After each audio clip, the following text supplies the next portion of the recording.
ако безбедносниот систем ни функционираше како што треба, денеска немаше да зборуваме за реформи. Ќе зборувавме за безбедносен систем кој ги задоволува сите стандарди. Работиме на тоа. Меѓутоа, нема да го подобриме на тој начин што ние ќе си ја превземеме во свој раце палката да бидеме судство или обвинителство. На крај ќе завршиме така како што заврши овој кој што бега сега од правдата.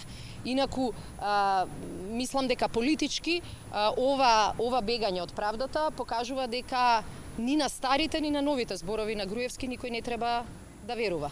Меѓутоа, факт е дека ова прашање треба да го решиме во рамките на нашиот систем. Сето останато е политика.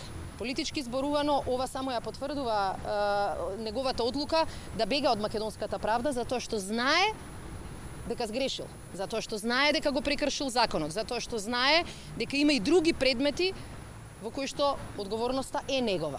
Меѓутоа, сега се согласувам, одговорност е на оваа држава и на сите нејзини институции да не дозволиме ова да стане нормално.